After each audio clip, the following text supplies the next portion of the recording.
One of the things that I'm always going to talk about is orthodoxy and how orthodoxy relates to sound teaching and sound understanding of the Bible.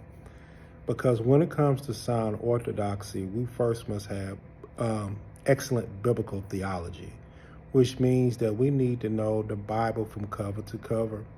Because when I see things on the contemporary side and how people use scripture, sometimes I question, do they fully understand what they're reading? Do they fully understand how particular Bible verses are interpreted?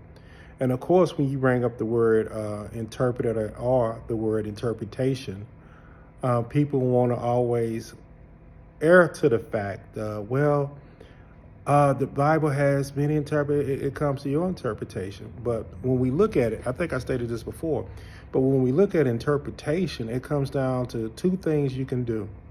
One is you can exegete, and the second thing is you can eisegete. Exegete means that you allow for the Bible to talk to you, to tell you what it means. To eisegete means that you're using your presupposition, your life experiences, in order to understand what the Bible is talking about. And that's not sound practice. That does not lead to Orthodox Christianity, the Orthodox teachings of the Bible, because you have to really understand that some things just not talking to you. Some things are just descriptive, because when we look at each book, they had an original audience. And I think that's what some pastors forget. And they want to say, oh, this means this for a certain time. Not all the time. Because when we study the Bible, we're looking for what is the universal theological principle. Because again, each book had an intended audience. And guess what? The intended audience wasn't for right now in the 21st century. So our goal as people who exegete the Bible is to understand who the author was, why the author wrote such, and who was the audience.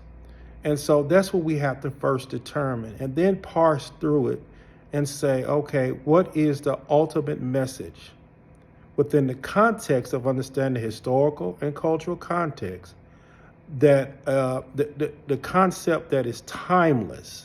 No matter if you were in the first century or 21st century, what is the theological concept that is timeless, that is good for all mankind, no matter which period they live? That's what we're looking for. And that's what we're looking for as far as the prescriptive part. But everything in the Bible is not prescriptive. It's simply descriptive. And therefore, we have misinterpretations of the Bible. There are very, very few preachers now, as I'm watching TV, as I'm watching YouTube, who really take the time to really analyze and really search into the Word in order to figure out its historical context, historical cultural meaning. It's hard. It takes time, especially when you have to parse through the languages. It's hard. It takes time. And sometimes you can't do the topical preaching in order to really to get the context of what the Bible is trying to tell us. So again, understand it's hard. It's labor intensive. But if you're in this lane, that's what you're supposed to do.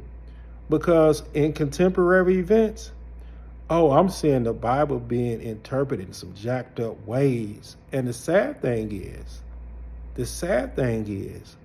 we have a lot of Christians who's co-signing the misinterpretation.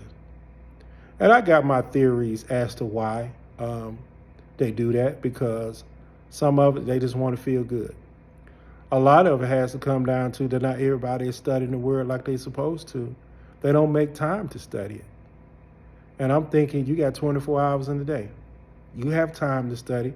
And then if some things don't understand, guess what? Find some folks who can help decipher you.